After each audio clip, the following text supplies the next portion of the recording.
열정의 연료입니다. 다시 한번 제목 읽어드릴게요. 고통은 주님의 임재를 향한 열정의 연료입니다. 우리 말씀 함께 읽겠습니다. 히브리서 말씀입니다. 시작. 우리에게 있는 대제사장은 우리의 연약함을 동정하지 못하실 리가 아니요 모든 일에 우리와 똑같이 시험을 받으신 이로되 죄는 없으시니라. 그러므로 우리는 긍휼하심을 받고 때를 따라 돕는 은혜를 얻기 위하여 은혜의 보좌 앞에 담대히 나아갈 것이니라. 아멘. 오래된 일입니다. 제가 목회를 하던 중에 개인적인 일과 목회적인 일들 여러 가지가 정말 여러분 비가 한번 올 때 되게 오죠. 막 비처럼 쏟아지던 때가 있었어요. 안팎으로요. 제 좀 버전이 철인 28호 버전입니다. 뭐 이런 것쯤이 하고 이렇게 뭉개고 넘어가는 라이프 스타일입니다. 그걸 삼키면서 가는데 여러분 마음을 우리가 돌보지 않으면 마음이 우리의 몸을 통해 시위할 때가 있어요. 제 심장 쪽에 문제가 생기기 시작했습니다. 어느 날 밤에 이대로 가면 심장이 그냥 멈춰버리겠는데 이런 정도의 상태가 느껴졌습니다. 응급실로 급히 달려갔어요.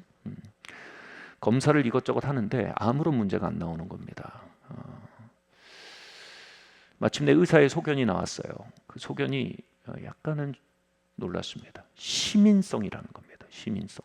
마음의 문제라는 거예요. 아니 내가 믿음을 설교하는 사람인데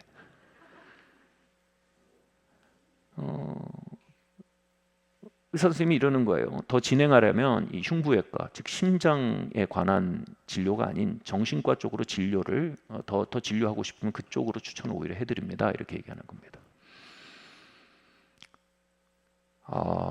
내가 여기 철인 28호 버전으로 사는데 나도 마음의 데미지가 쌓이니까 어쩔 수 없는 거구나 라는 생각이 들었습니다. 좀 기가 막혔죠.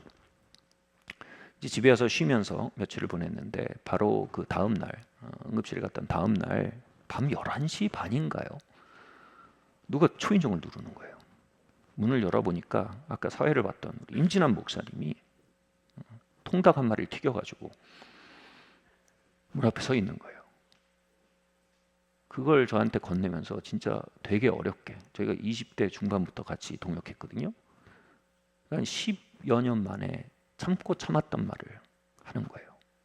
진짜 어렵게 약한 말을 더듬듯이 말을 꺼내는 거예요.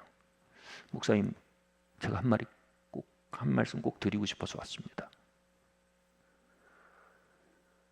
그러면서 이러는 거예요. 목사님, 힘드시면 힘들어 하셔도 됩니다.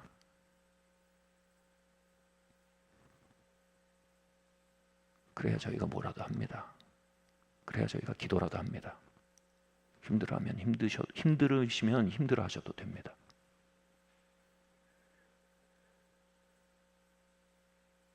(10년) 동안 저를 옆에서 지켜보면서 참아왔던 말인 겁니다. 히브리서는요, 우리가 연약하다라고 말합니다. 이 연약하다란 말의 사전적 의미는요, 힘이 딸린다라는 뜻입니다. 우리가 가야 할 길은 백리길인데 갈 힘이 십리도 남아있지 않다는 겁니다. 우리가 들어올려야 할 무게는 2톤인데 내가 정작 들어올릴 힘은 2kg밖에 안 된다는 겁니다.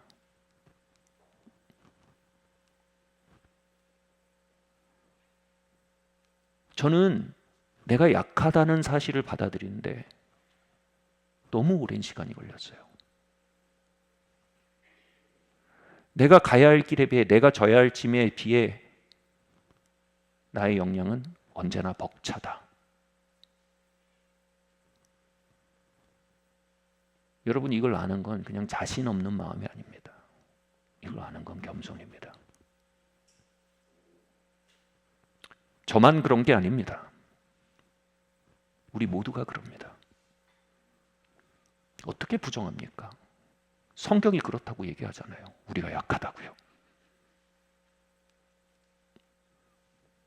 그런데 그렇게 약한 우리에게 진짜 필요한 게 있대요.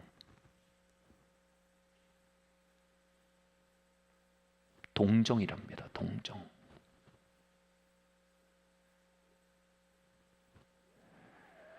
그날 밤 제가 그 닭을 뜯어먹고 앉아있는데 배가 차는 게 아니라 마음이 찼어요.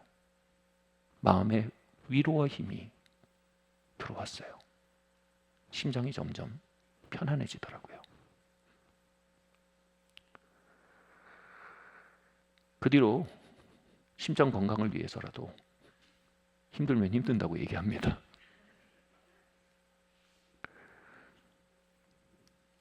동정이라는 말이 영어로 compassion입니다. 패션이 아픔, 고통, 힘겨움입니다. com이 뭡니까? 함께라는 뜻입니다. compassion은 함께 울다라는 뜻입니다. 함께 아파하다. compassion은 함께 힘들어하는 겁니다. 우리가 무너지는 건 짐이 무거워서가 아닙니다. 함께 힘들어해 주는 사람이 없어서입니다. 많은 사람이 극단적인 선택을 하는 건 삶이 너무 멀어서가 아닙니다. 함께 울어주는 사람이 없어서입니다.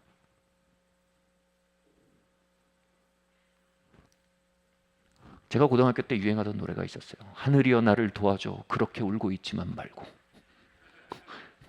뒷가사는 말하지 않겠어요. 우리는 때로는요, 뭔 놈은 동정이야. 실제적인 도움이 필요하다고. 실제적인 역사가 필요하다고. 이렇게 얘기합니다. 그러나 여러분, 그 하늘의 역사와 능력도요, 먼저 우리를 동정하시는 주님의 임재와 링크될 때 우리의 삶에 풀어져 나올 수 있는 겁니다.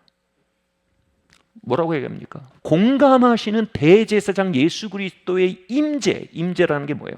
참여하다라는 겁니다. 함께하다라는 겁니다.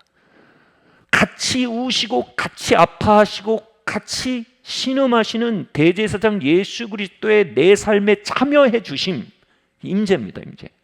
그 임재를 발견하고 그분의 컴패션을 우리의 힘 삼을 때에 그분이 우리를 은혜의 보좌로 인도해 주신대요.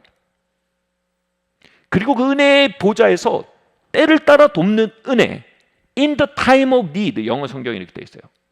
결핍의 때에 우리가 18kg를 더 가야 되는데 힘이 없어요. 우리가 5kg를 더 들어 올려야 되는데 1g도 못 들겠어요. in the time of need, 때를 따라 돕는 은혜, 다른 말로 파워입니다. 때를 따라 돕는 하나님의 능력이 우리에게 부어지는 은혜의 보좌로 컴패션의 임재가 우리를 인도해 준다는 겁니다. 우리는 그 보좌로 어떻게 가는지 모릅니다. 우리는 그저 우리에게 참여하시는 대제사장 예수 그리스도의 임재와 연결될 수 있습니다. 그럼 그 임재가 우리를 그리로 데려가 주는 겁니다. 여기 예수님의 임재가 있습니다. 그 예수님의 임재와 여러분 사이를 막는 장애물들이 오늘 무너지기를 바랍니다.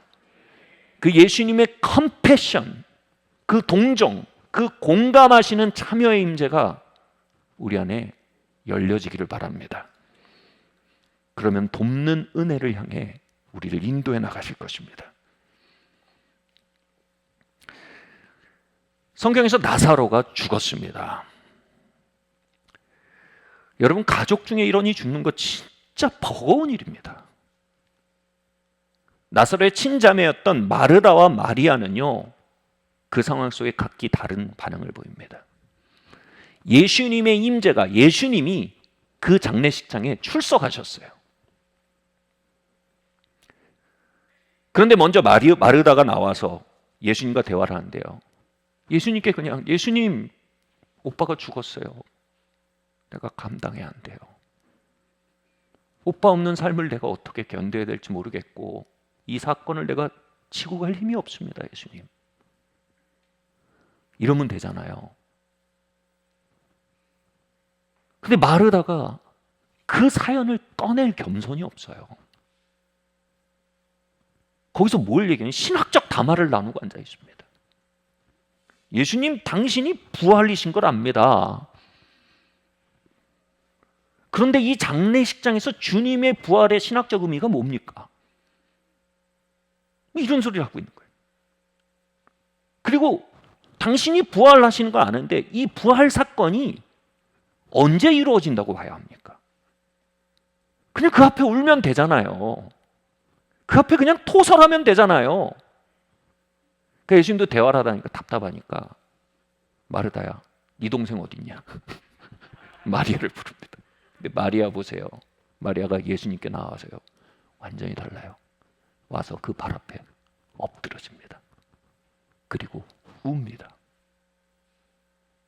그리고 울면서 이렇게 말합니다. 라보니요, 선생님, 오빠가 죽었어요. 선생님 너무 늦게 오셨어요. 그 두 마디 뱉고 발치해서 계속 웁니다. 그렇게 우는 마리아 앞에서 예수님의 반응 보세요. 영어 성경으로 보면 전체 성경에서 가장 짧은 구절이에요. 영어 성경으로 Jesus wept. 우리나라 성경으로 예수께서 눈물 흘리시더라. 예수님이 우신 거예요, 같이. 마르다의 눈물 앞에서 예수님은 이렇게 반응하지 않으셨어요.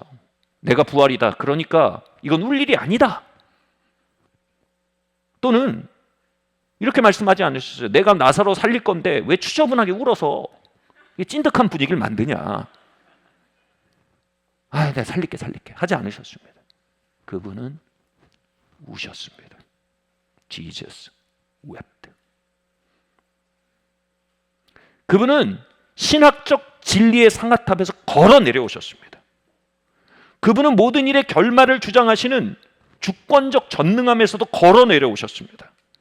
그리고 자신의 발치에서 울고 있는 자신의 친구 마리아 앞에 compassion, 같이 우셨습니다. 그리고요, 그 울분과 통한의 심령, 그 상실의 심령을 그대로 품은 채 일어나셔서요, 이렇게 말합니다. 아버지여, 항상 내 말을 들어오신 것에 감사합니다. 놀랍지 않습니까? 아버지, 지금 이 통한 듣고 계시죠? 내가 알아요. 당신께서 지금 참여하고 계신 거 알아요. 주님이 이 비통함 듣고 계시죠? 내가 알아요. 당신께서 지금 이 속에 compassion, 아버지의 임재가 함께 이곳에 울고 있음을 내가 압니다. 이미 예수님은요, 그 장례식장을 덮고 compassion으로 역사하는 아버지의 임재를 가득히 경험하시는 거예요. 그리고 놀라운 대사가 나오죠. 나사로야, 나오라. 성경에서 예수님이 일으킨 가장 큰 기적이죠. 나사로가 죽음에서 걸어 나옵니다. 예수님은 우십니다. 우리처럼 힘 딸려서 우시는 거 아닙니다. 우는 우리에게 공감하시니까 우는 겁니다. 무거워서 우시는 거 아닙니다. 무거워 짓눌리는 우리에게 공감하시기 때문에 우는 겁니다. 여러분은 어떤 스타일이신지 잘 모르지만 저는 천성적으로 엠파스라 불리우는 카테고리의 사람의 천성을 가지고 있습니다. 뭐냐면요, 아주 고도 민감자입니다. 이 고도 민감자들의 특징은 뭐냐 하면 대상의 정서적인 고통과 무게를 직감적으로 느낍니다. 그리고 자동적으로 그 짐을 같이 져요. 그래서 이 고도 민감자들은 목회에 최적화된 성격이자 목회의 최악의 성격이기도 합니다. 퇴근을 못해요. 짐 다 들고 집에 가죠.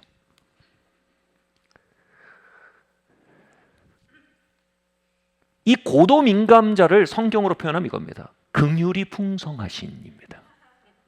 하나님은 슈퍼 엠파스입니다. 이 엠파스들의 특징이 있어요.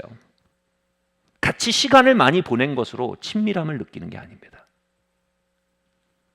고통을 나눈 것으로 친밀함을 느낍니다. 내 옆에서 같이 일하면서 30년 동안 일을 공유해서도 친구 아닙니다.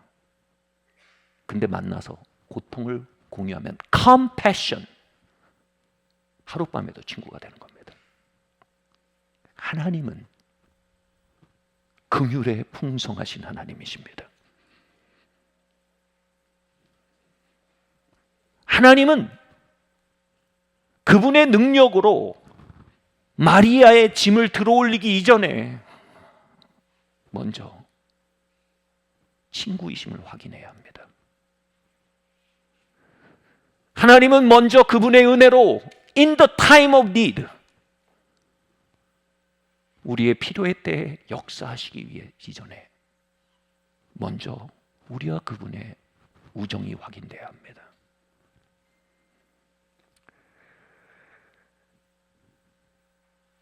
바로 compassion, 하나님과 인간 사이의 compassion은요, 하나님의 능력이 이 땅에 흘러들어오는 교각이 되는 것입니다. 그렇게 예수님은 가장 최고의 능력을 푸시기에 먼저 가장 깊은 컴패션을 나타내셨던 겁니다. Jesus wept. 오래전에 아프리카에서 국제적인 목회자 컨퍼런스가 있었습니다. 한 20여 명의 한국 목사님들과 함께 그곳에 참여하게 됐습니다. 그런데 현지에서 저희 팀을 섬겨주던 한국인 선교사 부부가 계셨는데 진짜 스트레스 많이 받으셨어요. 이게 문화차도 크고 또 각자 요구도 많고 그 사이에 껴서 제가 봐도 불쌍할 정도로 고생을 하셨어요. 3일 만에 선교사님의 얼굴이 구안화사가 왔어요. 얼굴이 돌아간 거예요. 그런데 또 저희 그 20여 명의 그 목회자 팀 중에 굉장히 많은 대부분이 기도원 원장님들이시거나 뭐 난다긴다는 은사자분들이셨어요. 그분들은 좋은 의도였는데 분위기가 이상하게 그렇게 돼가지고 이 능력 콘테스트가 벌어진 거예요. 경기장은 그분의 얼굴. 서로의 능력을 막 경쟁적으로 나타내는, 계속 서로 막 기도해주고 선포하고 하는데 그냥 안 낫는 거예요. 저는 당시 전도사였고 나이도 한 20여 세가 어렸기 때문에 뭐 그냥 이렇게 뒤로 물러나 있었습니다. 다 끝나고 이제 이분이 그래도 저랑 말이 섞이는 분이셔서 둘이 방에 앉았어요. 선교사님이랑.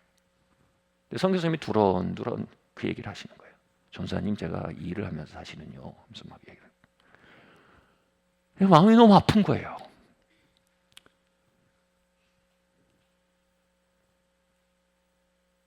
그분의 버거움이 막 느껴지는 거예요. 그 순간 공감과 긍휼이 막 일어나는 겁니다. 근데 그때 제 손이 자동적으로 그분 얼굴에 손이 가는 거예요. 제가 급히 양해를 구했어요. 제가 기도를 좀 해드려도 될까요? 뭐 너무 자동적으로 나서 대답도 못 듣고 손을 얹었어요.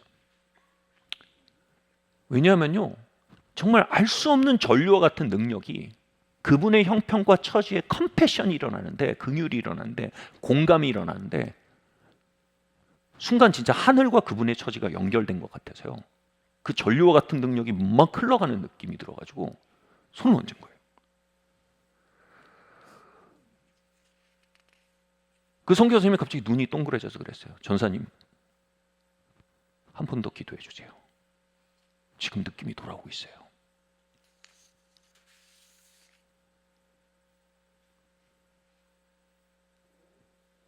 우리는 성경에 나오는 많은 기적 사건을 읽어요. 그죠?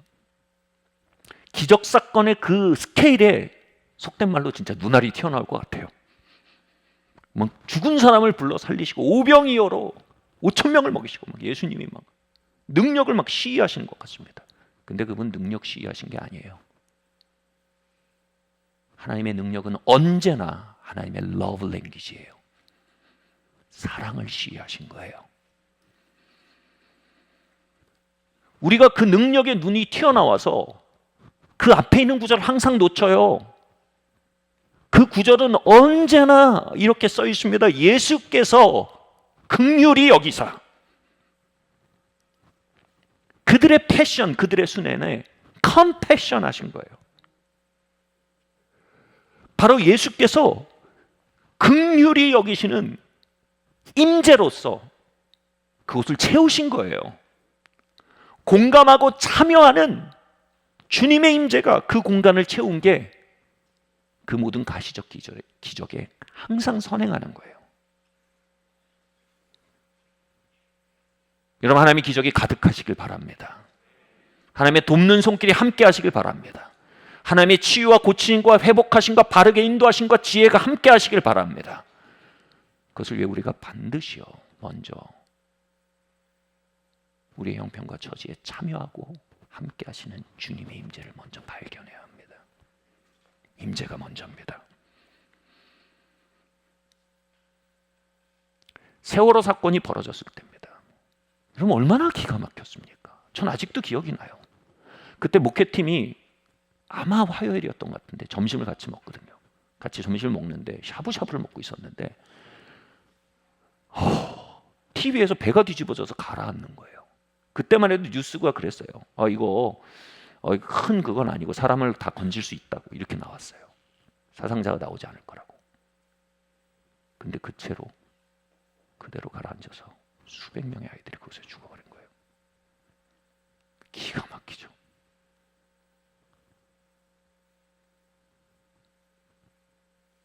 아마 민감한 사람들은요, 그 안에서 죽어가는 아이들의 비명소리가 들렸다고 그래요. 마음속에요. 국민적 트라우마가 된 거죠. 당시 신학교에 들어간 한 전도사님이 있었습니다. 그 장면을 보면서 너무 기가 막혀서 이 생각이 드는 거예요. 하나님은 하늘 위에서 당신의 뜻하신 뜻만 불도저처럼 밀어붙이는 CEO인가? 그 속에서 갈려나가는 인간의 고통과 상실들에 대한 무심하단 말인가?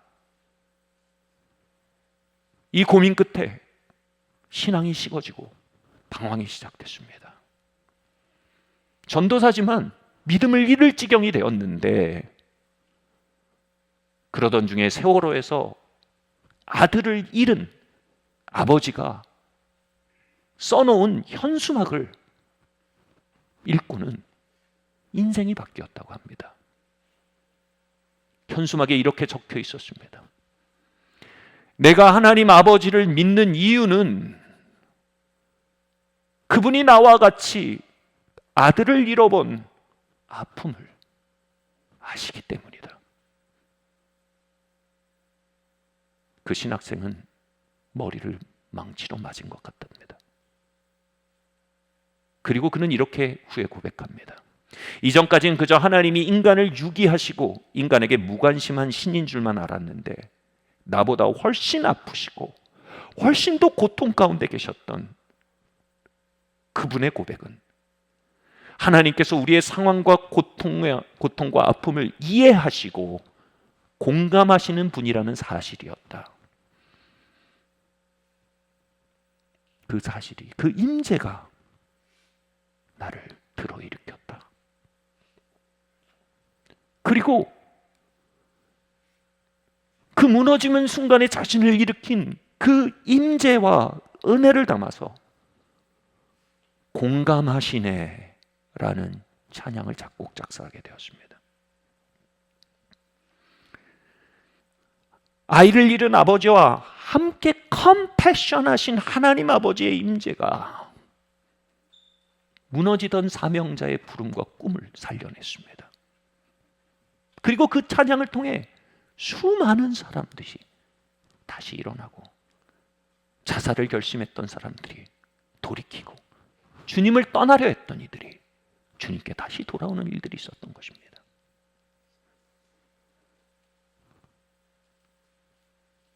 하나님은 하늘 위에서 당신의 뜻을 밀어붙이시는 CEO가 아니십니다. 그건 오해입니다. 하나님 우리의 삶의 켜켜에 갈피갈피에 참여하시고 컴패션 함께 고통하시며 그 삶을 이끌어 가시는 임재의 하나님이십니다. 아니 목사님 이건 너무 감정적이지 않습니까? 우리는 믿음으로 걸어야 하지 않습니까? 근데 여러분 우리가 뭘 믿는다는 겁니까? 히브리서는 이렇게 말합니다. 형제들아 너희는 삶과 너희 중에 누가 믿지 아니하는 악심을 품고 살아계신 하나님께서 떨어질까 조심하라. 여기서 악심이라는 말은 헬라어로 포네로스입니다. 이 포네로스 말이 굉장히 흥미롭습니다. 사전적 용례가 첫 번째 뜻이 노고와 괴로움과 고난이 많은 억눌려 지친 고통스러워하는, 다시 말해 연약함이라는 단어와 동의합니다. 두 번째 용례가 뭐냐면 악한, 나쁜.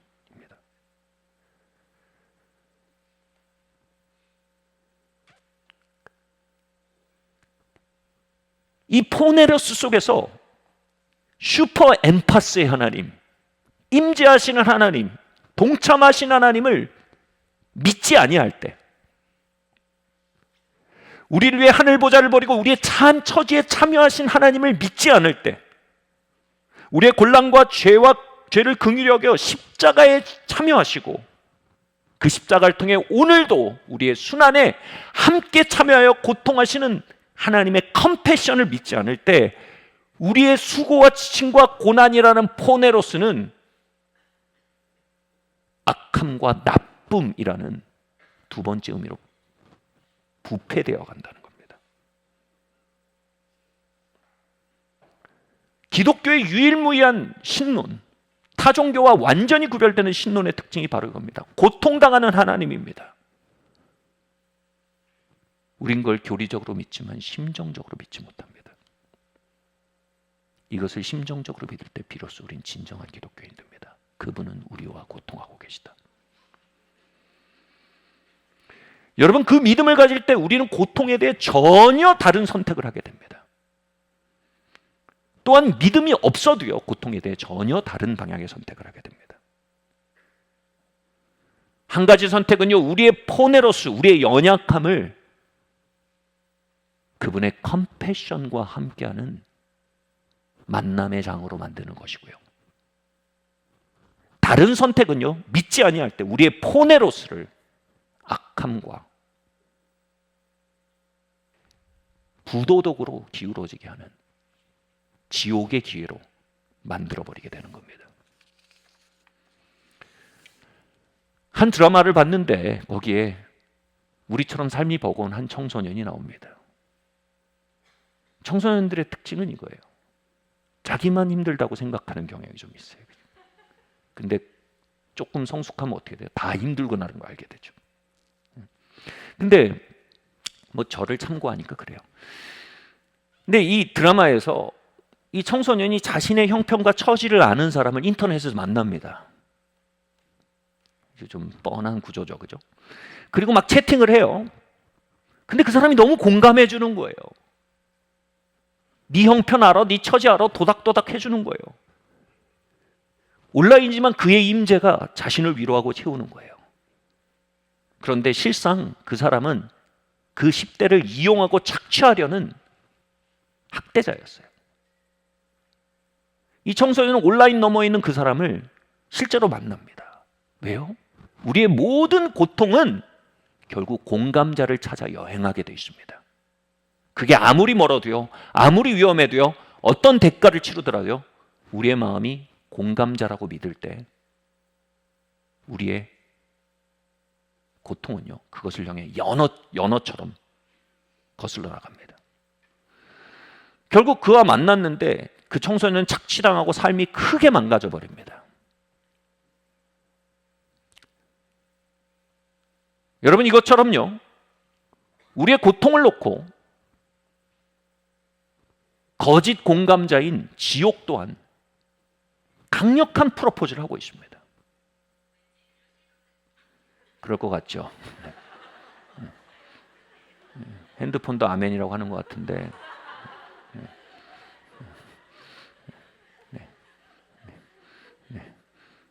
무음을 권장드립니다. 네. 자, 어떤 식으로 여러분 우리의 고통을 놓고 지옥이 프로포즈를 할까요? 내가 공감자다라고 말하면서요. 먼저요, 자위의 라이프 스타일로 우리에게 다가옵니다. 여러분, 이 땅의 엔터테인먼트 산업, 더 나아가서 거대 이 섹스 산업은요, 우리에게 위로를 약속하고 있습니다. 제가 안식년 동안 아이들을 몇 개월 한국에 두고 한 2, 3개월 정도 한국에 두고 아내와 떠나 있었는데, 그때 잠시 아이들이 외부 학교를 다녔어요. 그때 이 부대끼는 일이 굉장히 많았던 거예요. 근데 그 관계에서 부대끼다가 너무 지치죠. 집에 아빠 엄마도 없고 하니까 이 친구들이 어떤 얘기를 했냐면 이렇게 얘기했대요. 아, 우리 부대끼기 싫다. 우리 집에 가서 우리 좋아하는 아이돌 뮤비나 끝장나게 보자. 그걸로 살았다는 거예요. 아이돌이 나를 위로하고 내 마음을 알아주고 내게 힘을 준 거예요. 그렇게 이 아이들 속에는 아이돌이 공감자로, 위로자로, 목자로 각인이 된 거예요. 근데 여러분, 일단 우리의 고통 속에 그런 각인이 들어오면요, 여러분, 그거는 부모도 못 막아요.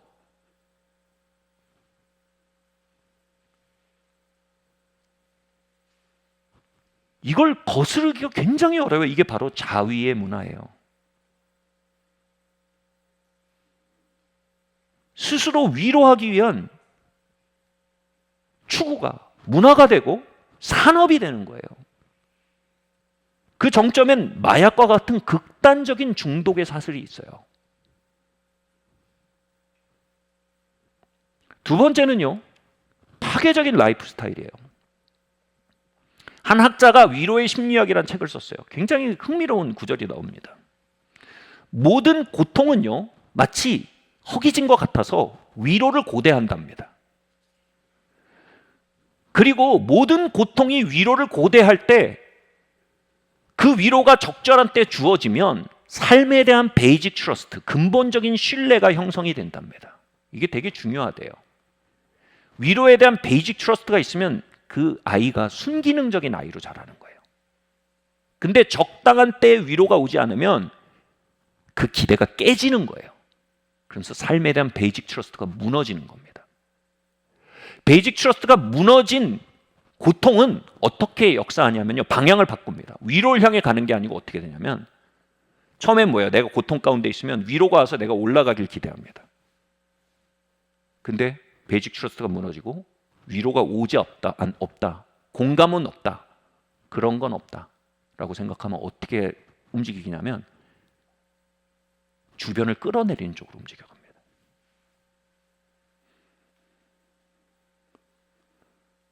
자신의 고통을 전염시키는 겁니다. 막 얼굴들 생각나시죠?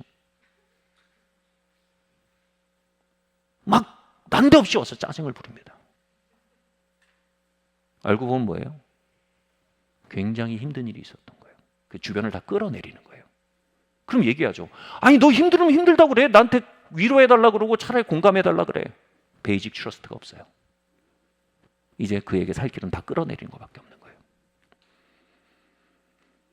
이거는 뭐냐 하면요, 굉장히 공격적인 파괴적인 라이프 스타일과 언행을 만들어냅니다. 가장들이 참 짐이 많아요. 그죠? 집에 와서 해맑게 웃고 있는 아이들에게 막 핀잔을 줍니다. 그리고 막 공격합니다. 그냥 와서 얘들아 날 위해 기도해다오, 이 소리를 못하는 겁니다. 극단적인 상황이 아니어도요, 가시돋친 말과 짜증스러운 언행, 이 너머에는 나와 공감하고 나를 위로하는 존재 따위는 없다. 베이직 트러스트가 무너져버린 절망에 기초한 분노가 있습니다. 이게 첫 번째 포네로스가 두 번째 악함이란 포네로스로 변질돼가는 과정입니다. 세 번째로요, 무감각의 라이프 스타일이 있습니다. 자신의 연약함 자체가 너무 싫은 거예요. 감당이 안 되는 거예요. 그래서 갑옷을 싹 입혀버립니다. 힘겨워하는 자신을 자신으로부터 격리시켜버립니다. 여기서 나타나는 대표적인 방식이 감정을 부정합니다. 사나이가 되는 거죠. 우리가 말하는 남자다움은 대부분 돌 같은 마음을 의미합니다. 이 상태가 되면 고통을 느끼지 못해요. 좋죠. 근데 문제는 이겁니다. 슈퍼 엠파스이신 하나님의 임재도 전혀 느끼지 못합니다. 사나이들은 하나님의 임재를 모릅니다. 사나이는 남성성에 국한된 게 아니에요. 자매님들도 사나이 많이 계세요.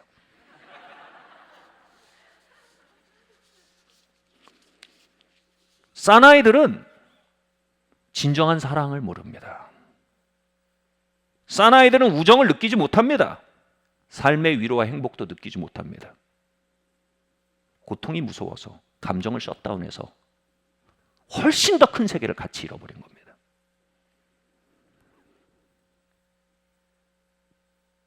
우리의 연약함이란 포네로스가 악함이라는 포네로스로 변질되는 것, 그것은 컴패션의 주님에 대한 믿음의 구제에서 빠져드는 덫인 것입니다. 여기서 어떻게 빠져나올까요? 그것은 바로 부르짖음의 라이프 스타일로의 전환입니다. 같이 말할까요? 부르짖음의 라이프 스타일로. 호세아서 7장 14절 말씀입니다. 시작. 성심으로 나를 부르지 아니하였으며 오직 침상에서 슬피 부르짖으며. 아멘. 하나님은 우리가 당신 앞에 cry out. 이 말은 뭡니까? 우리 안에 cry가 있어요. 감옥 안에, 그 갑옷 안에 cry가 있어요. 그 자유의 문화 안에 cry가 있습니다. 그 공격적이고 짜증스러운 라이프 스타일 안에 cry가 있어요. 그 cry를 어떻게 해요? out. 어디에다가? 하나님의 면전에 cry out 하는 겁니다. 뭐라고 말합니까? 네가 나에게 나의 면전에서 cry out 하지 않고 침상에서 엉뚱한 데서 슬피 부르짖는구나. 하나님의 면전 앞에서 cry out 하지 않은 그 사연은 어떻게 됩니까? 거대 헐리우드 시장의 내러티브 앞에서 cry out 하게 됩니다. 세상 음악의 이야기 속에서 그 크라이들을 간지럽힘 받고 음원 비용을 내게 됩니다.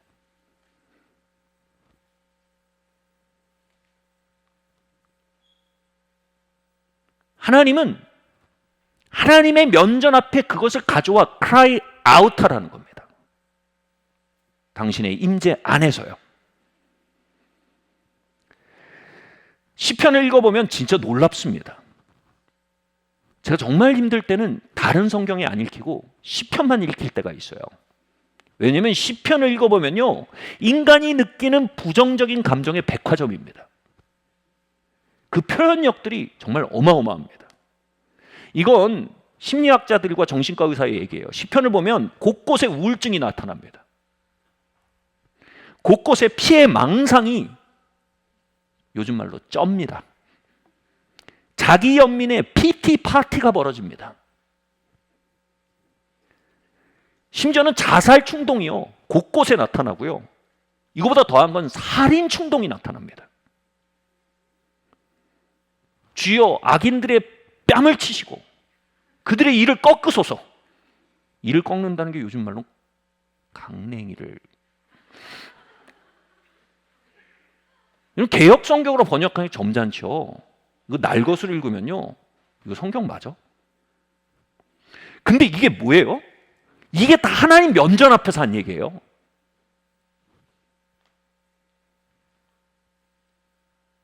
이거 어느 술집 가서 술 친구랑 한 게 아니고, 이거 억눌러가지고 어디서 막 짜증 부리고 막 횡포 부린 게 아니고 하나님 면전 앞에서 한 거예요. 하나님이 그걸 성경으로 다 써놓으신 거예요. 그분 앞에서 토설되어지는 시편들을 성경에 쓰시고 심지어 뭐라고 해요? 그 시편들의 저자인 다윗에 대해 뭐라고 해요? 내 마음에 합한 자다 그러십니다. 다윗은요 진짜 고생 징하게 한 사람입니다. 아마 신학자들은 서자일 거라고 얘기합니다. 아버지에게 엄청 차별받았고요. 아버지에게 차별받고 이런 사람들은 파더 피겨에 대한 집착 또는 두려움이 있어요. 마음을 겨우 연 파더 피겨가 있는데 장인이에요. 장인 사울. 근데 사울이 다윗을 질투해서 그를 죽이려고 했어요. 2번 죽이는 거죠. 그래서 사울이 어떻게 했냐면 그와 결혼했던 다윗의 첫사랑이었던 미갈 자신의 딸을 다른 남자한테 보내버립니다. 강제 이혼당하고요. 도망자 신세가 됐어요. 첫사랑을 잃었고요. 겨우 회복해서 돌아왔는데 미갈이 자신을 냉소하고 거절합니다. 첫사랑이요. 자신이 아끼던 아들은요 자신을 향해 쿠데타를 일으켜서 내쫓습니다. 이런 이야기들이요 엄청 많은 상함의 이야기, 연약함의 이야기들이 시편에 다 담긴 거예요. 여러분 우리의 언어로는요 하나님이 힘들어요 이 하나밖에 없잖아요. 다윗은 거의 100몇 편으로 그걸 쪼개서 쓸 수 있을 만큼 언어가 꼽힌 거예요. 만발한 거예요.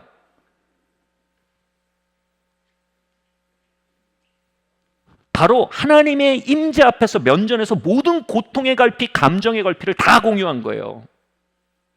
그리고 하나님에게는 하나님 슈퍼 엠퍼스라서 그런 다윗이 너무 친하게 지내기 좋았던 거예요.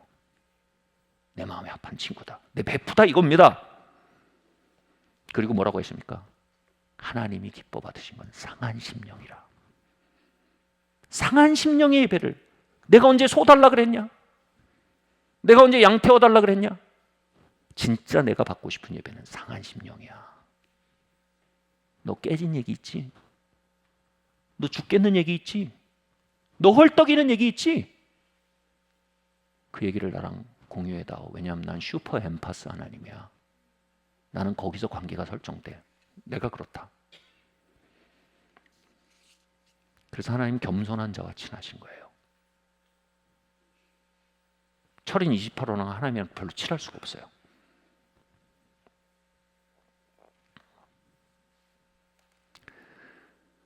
이 크라이아웃의 라이프 스타일. 다윗의 빅통은 자유의 라이프 스타일로 기울지 않았고 파괴의 라이프 스타일로 기울지 않았고 무감각의 라이프 스타일로 기울지 않고 다윗은 부르짖음의 라이프 스타일을 기경해 간 거예요. Cry out. 그리고 그것이 그의 삶에 하나님의 임재와 영광이 현저했던 이유입니다.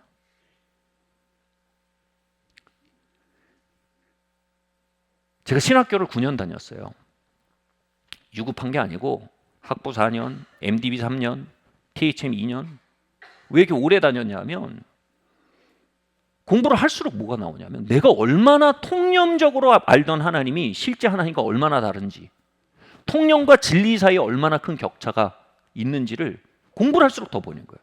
그래서 우리가 힘써 하나님을 알지 않으면 통념 속에 하나님을 오해할 수밖에 없다는 걸 알게 된 거예요. 공부를 할수록 더 그래요. 더 하고 싶어요 지금도. 이 통념적 오해가 깨지고 하나님의 진짜 실상을 알게 된 많은 사건이 있지만 제 신학 9년 동안의 공부 중에 탑 3 안에 드는 전환이 있어요. 그 중에 하나가 바로 이 명제 안에 들어있어요. 엄청난 시간과 등록비를 아낄 수 있는 한 명제입니다. 이 말이에요. 한 신학자가 한 말이에요. 성경은 하나님이 로고스의 하나님, 이성의 하나님이거나 에토스의 하나님, 윤리의 하나님이 아니라고 말한다. 성경은 하나님이 파토스의 하나님, 열정의 하나님이라고 가르친다. 우리의 통념과 오해는 하나님은 에토스의 하나님이에요. 윤리의 하나님이에요. 우리의 통념과 오해 속에서 하나님은 로고스의 하나님이에요. 합리와 효율의 하나님이에요. 그러나 그건 다 하나님에 대한 오해예요. 하나님 파토스의 하나님이에요. 가장 비효율적인 것이 십자가예요. 에토스를 넘어 긍휼이 에토스 위에 이기고 자랑한 게 십자가예요. 하나님은 파토스의 하나님이에요. 감정이란 뜻이에요. 열정이란 뜻이에요. 고통이란 뜻이에요. 공감이란 뜻이에요. 연민이란 뜻이에요. 엠파스란 뜻이에요. 하나님 엠파스의 하나님이에요. 엠파스라는 사람들의 특징이 상대방의 고통을 잘 느끼고 잘 짊어진다고 했어요. 그래서 이들이 제일 배워야 되는 게 뭐냐면 그거를 잘라내는 법을 반드시 배워야 돼요. 그렇지 않으면 못 살아요. 이 사람들 병들어요. 근데 하나님은 잘라내질 않으셨어요. 그게 당신의 감정을 무너뜨리고 당신의 육체를 찢고 당신의 명성과 평판을 무너뜨리고 당신의 생명을 주기까지 그분은 잘라내지 않으셨어요. 그분은 그분의 파토스를 그분의 심장으로 여기신 거예요. 십자가에서 시위하신 거예요. 나는 에토스나 로고스가 아니고 너를 향한 파토스야. 내가 여기까지 왔어. 나는 너를 잘라내는 법을 몰라.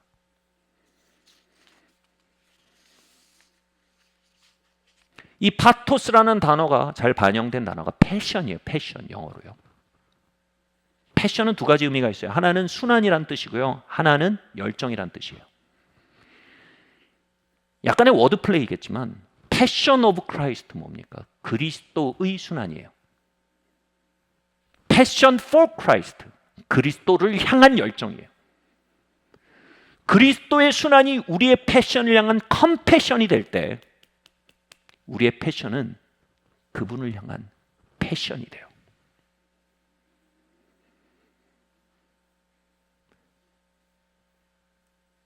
저도 잘 깊이는 모르지만 저희 아버지께 원자력 발전의 원리에 대해서 배워봤어요. 들은 적이 있어요. 멀쩡한 원자가 있는데 이 원자는 별 에너지가 없어요. 여기다 중성자를 때려 넣는 거예요. 그럼 얘네가 막 불안정해지는 거죠. 이 불안정할 때 에너지가 어마어마하다는 겁니다. 이거를 원자로 안에서 잘 분열시키면 이게 뭐예요? 원자력 발전이에요. 그래서 그게 한 도시에 전력을 공급합니다. 요만한 플루토늄을. 근데 이거를 원자로 밖에서 하면 이게 원자 폭탄이에요. 한 도시를 날려버리는 거예요. 여러분, 우리의 삶에 고난이라는 중성자가 때리면요, 멀쩡하던 사람이 엄청 불안정해집니다. 이때가 진짜 중요한데요. 이 불안정함을 하나님의 임재, 하나님의 면전 앞에 폭발시키면요, 한 가문이 부흥으로 바뀝니다. 하나님의 능력이 터집니다. 수많은 영혼들이 주님께 돌아옵니다. 수많은 사람이 치유되고 하나님의 생명이 퍼져나갑니다. 근데 이 중성자가 때려서 불안정해진 상태를요, 무감각의 라이프 스타일이나 자유의 라이프 스타일이나 공격성의 라이프 스타일 안에 폭발시키면요, 원자 폭탄이 됩니다. 한 사람의 부르심을 날리고 한 가문의 부르심을 날리고 많은 사람의 믿음을 파괴하고 많은 사람의 행복을 파괴합니다.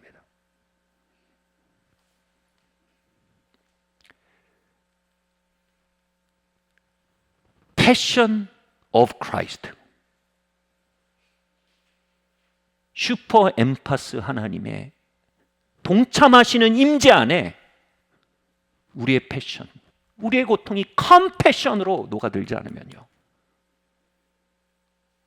우린 무너집니다. 컴패션으로 연결될 때 우리 안에는요, 새로운 에너지가 생깁니다. 바로 그리스도를 향한 열정입니다. 그리스도를 향한 열정이 생기는 겁니다.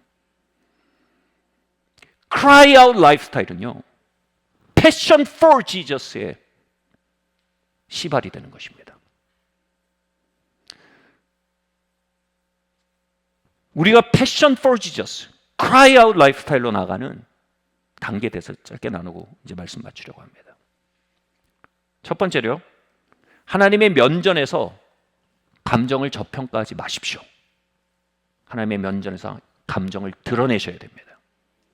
조나단 에드워드는 이렇게 말씀합니다. 성경은 진정한 종교를 언제나 감정과 연결시킨다. 소망, 사랑, 미움, 갈망, 기쁨, 슬픔, 감사, 연민, 열심, 이러한 종교적 감정이 없는 사람은 영적 죽음의 상태에 있는 사람이다. 그것은 하나님의 강력한 살리시는 능력의 영향력에서 격리되어 있는 사람이다. 우리가 패션 오브 크라이스트, 파토스의 하나님에게 연결되기 위해 우리가 가장 먼저 해야 할 일이 있습니다. 이건 용기가 필요한 일이에요. 우리의 감정을 인정하는 겁니다. 시편 기자가 되는 겁니다. 소망을 인정하고, 절망도 인정하고, 사랑도 인정하고, 미움도 인정하고, 기쁨도 인정하고, 슬픔도 인정하고,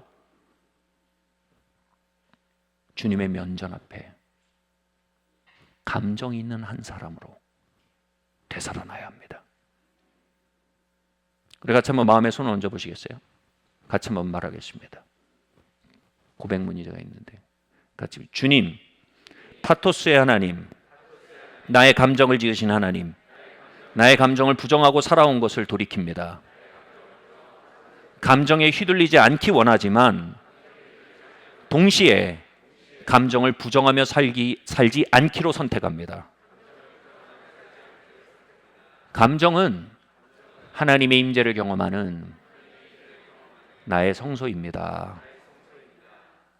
아멘.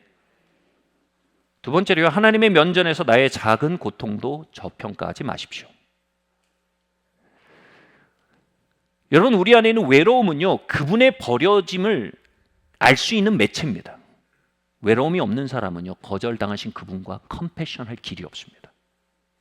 우리의 상처는요, 그분의 폭행당하심을 알 수 있는 유일한 장소입니다. 나무와 나무를 접붙이는 걸 믿음이라고 합니다. 로마서에서요. 근데 그 믿음을 위해서는 반드시 작은 상처를 내야 합니다. 그래야 그 상처와 상처가 이어져 접붙임이 되는 겁니다. 내 고통이 너무 커서 아무도 알 길이 없다라고 생각하는 엄살도 진짜 큰 문제입니다. 그러나 내 고통이 너무 사소한 것이기 때문에 어디다 내놓기도 뭐하다라는 저평가도 문제입니다. 그분의 순환이 나의 순환이 될 때, 나의 순환이 그분의 순환이 될 때 컴패션, 공감과 연합이 가능해지는 겁니다. 주님의 임재는 무한대의 영과 같습니다. 우리의 작은 고통은 일과 같습니다. 공기와 같은 무한대의 영에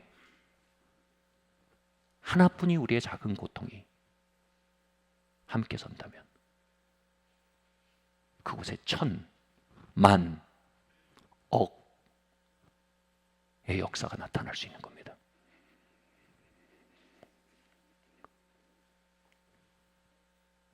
우리의 고통은 너무 클 수도 있고 너무 작을 수도 있습니다. 그러나 그것이 그분의 임재와 연결될 때 거기에서 흘러나온 능력은 너무나 아름답습니다. 우리 같이 한번 고백하겠습니다. 가슴에 한번 손을 얹고요. 같이 읽을까요? 시작. 나의 작은 눈물을 병에 담으신다 하신 하나님, 나의 작은 고통도 당신을 만나는 성소로 여겨주시니 감사합니다.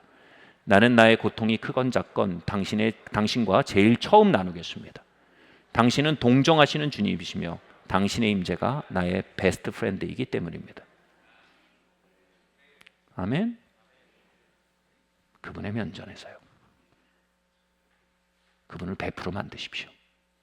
마지막으로요, 하나님의 면전에서 열정적으로 응답하십시오. 여러분, 성경은요 굉장히 당혹스러운 명령을 합니다. 비파와 소고를 치고 하나님의 찬양을 합니다. 옷을 찢고 때로는 죄를 뒤집어 쓰라고 말합니다. 그냥 마음속으로 통회하면 되잖아요. 근데 이게 아니고 뭐예요? 열정적으로 자신의 마음을 표현하라는 겁니다. 우리 한국 문화에서 보면 좀 한국 문화에서 보기엔 굉장히 수선스러운 모습이에요, 그죠? 그러나요, 이 마음속에 있는 작은 패션을요 드러내는 건요, 회중 속에서 엄청난 영적인 시너지를 일으키면서 그 속에 파토스의 하나님의 임재를 증가시킨다는 겁니다. 물론 너무 여러분 혼자 난리치시면 안 돼요. 혼자 막 이렇게 하지 마시고, 그건 오히려 역효과예요. 그러나 여러분, 기품이 기품을 부른다고 했어요. 파토스가 파토스를 부르고요, 열정이 열정을 부르는 거예요. 예배를 그러한 자리로 만들라는 겁니다. 기도를 그런 자리로 만들라는 겁니다. 구세군 초기에 윌리엄 부스가 사역할 때 진짜 강력한 부흥의 영이 역사했어요. 그 윌리엄 부스의 그 당시의 예배 분위기에 대해서 이렇게 전합니다. 어떤 사람들은 거대한 아멘의 물결과 만연한 승리의 함성으로 인해 불편해하기도 했습니다. 막 아멘이 막 너무 열정적인 거예요. 이렇게 착하게 듣고 그냥 은혜가 된다 이게 아니고 아멘 이런 거예요. 그리고 승리의 함성 막 가만히 듣고 야 좋다 이게 아니고 뭐야, 할렐루야 막 승리의 함성이 있었던 거예요. 그거에 불편해질 정도로 어떤 사람들이, 다시 말씀드리지만 한두 명이 막 그런 게 아니고 전반적인 시너지로 일어나는 겁니다. 때로는 그 소리가 과하게 보일 수도 있습니다. 그러나 God was, 하나님은 그곳에 계셨습니다. 하나님은 그 안에 계셨습니다. 그분의 면전에서 우리의 희노애락이 돌아오고요, 우리 안에 있는 파토스가 표현되고요, 공유되기 시작할 때 그 안에 파토스의 하나님을 만나는 영적 공간이 열려진다는 겁니다. 아멘.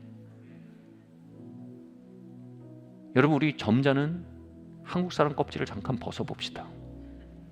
수줍은 한국인의 겉옷을 잠깐 벗어내립시다. 비파와 수금을 칩시다. 때론 죄를 뒤집어십시다. 때론 옷을 찢읍시다. 여러분, 할렐루야라는 소리가 뭔지 아세요? 히브리어로 그러면 굉장히 당혹스럽습니다.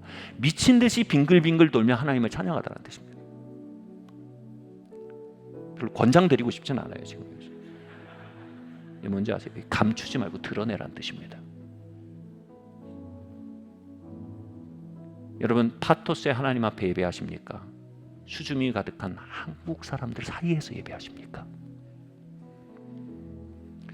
마지막으로 같이 고백하겠습니다. 다시 한번 가슴에 손을 쥐어봅시다. 우리 공동체 고백입니다. 함께 말하겠습니다.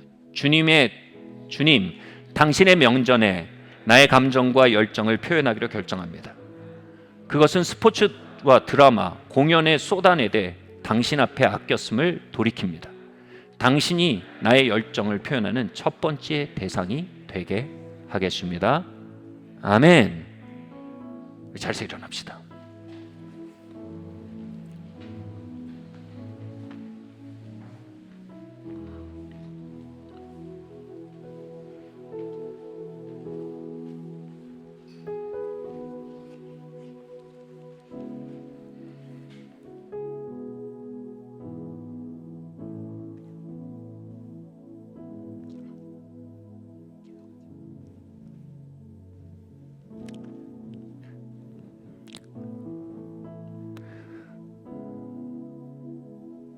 여러분, 이 시간 잠깐 우리의 겉옷을 벗어서 옆에 놓읍시다.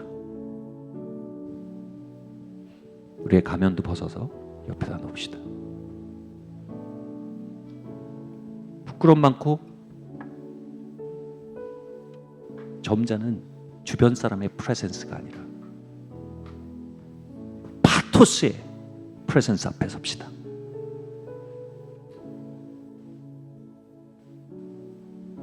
여러분, 찬양하며 우리의 마음을 쏟아넣읍시다. 이곳에 열정의 하나님께 집을 지어드립시다. 그분은 이 자리에 우리의 모든 형편에 참여하시며 공감하고 계시는 임재 주님이십니다. 주가 보이신 생명의 길, 나 주님과 함께 사랑 마음을 드리며 주님 앞에 나가리.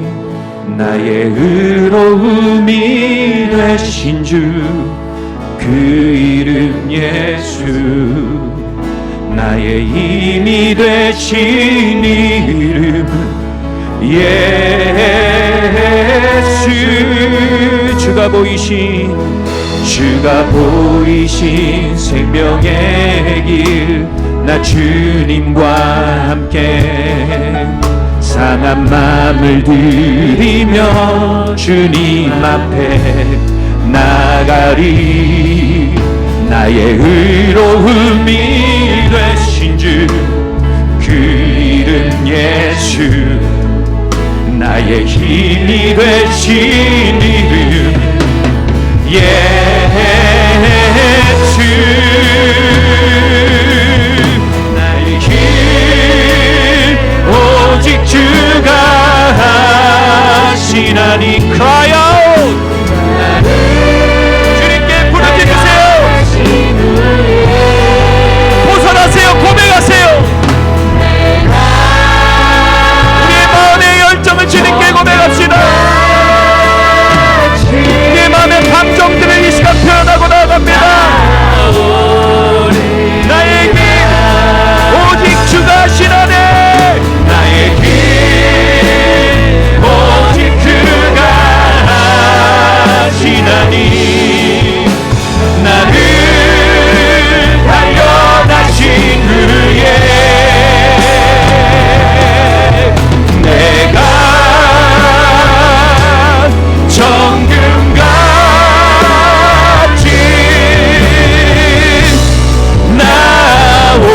나오리라.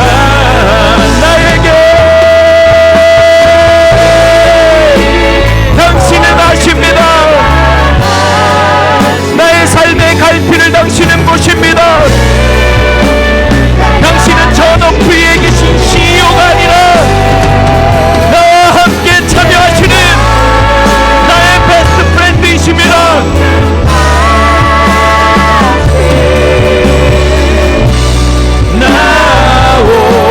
나의 삶 오직 주가 아시나니.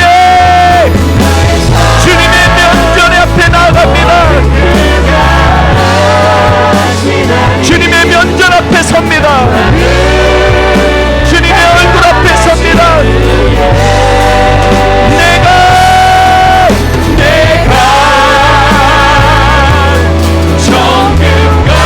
정금같이 나오리. 한 번 더 우리 두 손을 들고 나의 길 오직 주가 하시나니. 나를 달려다신 후에 내가 정금같이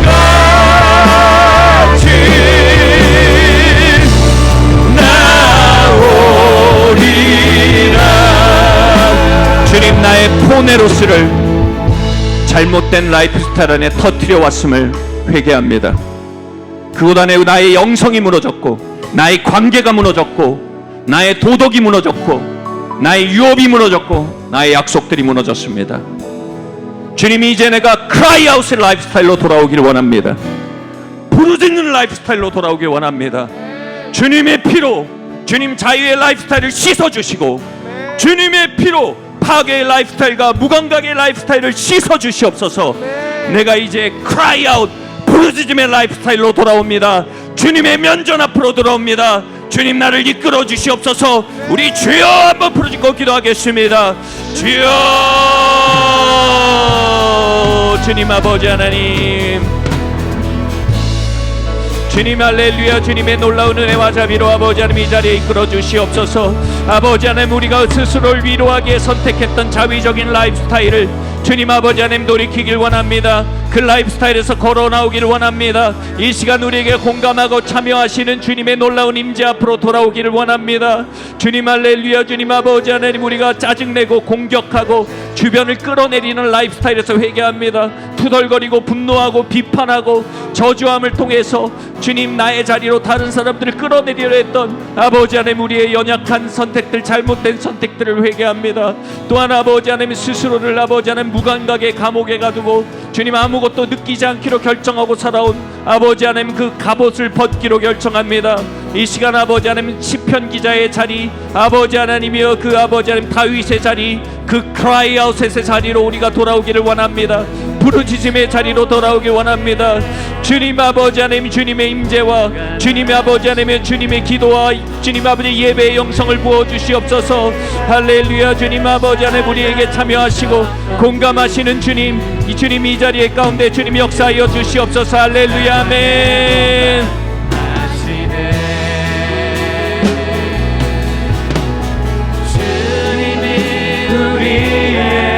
아픈 마음을 아시네. 가까이서 우리의 아픔에 공감하시네. 우리 가운데 찾아오셨던 그 주님이 우리의 모든 상황에 공감하시네.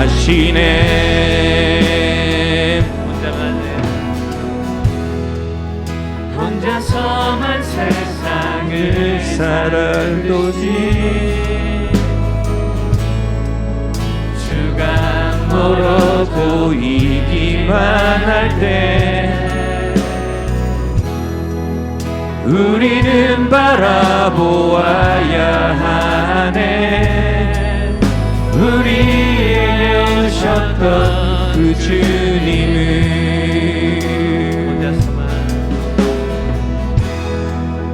혼자서만 세상을 사는 듯이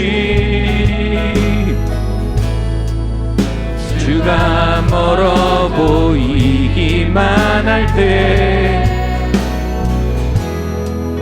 우리는 바라보아야 하네. 우리에게 오셨던 그 주님을, 그 파토스의 주님을 높여드립니다. 주님이 우리의 아픈 마음을 아시네. 가까이서 우리의 아픔에 공감하시네. 우리 가운데 찾아오셨던 그 주님이 우리의 모든 상황에 공감하시네. 마지막으로 한번 주님이 우리의 아픈 마음을 아시네. 컴패션, 그 성육신의 주님, 패션 오브 크라이스트. 우리 가운데 찾아오셨던 그 주님 우리의 모든 상황에 공감하시네.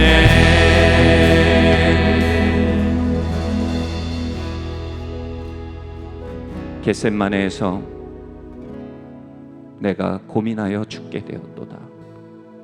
나와 함께 깨어 있어다오.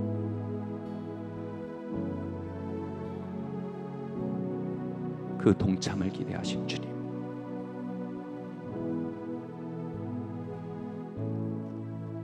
그 당신께 우리가 동참을 기대합니다.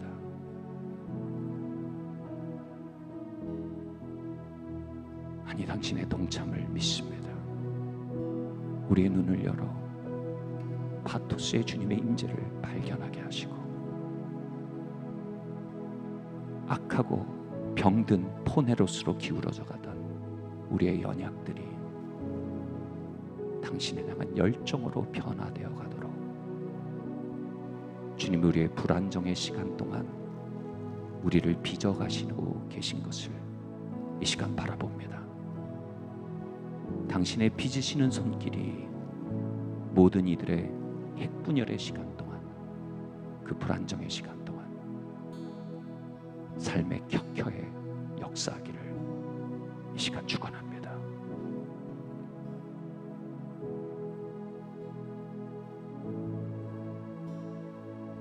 예수님의 이름으로 기도드립니다.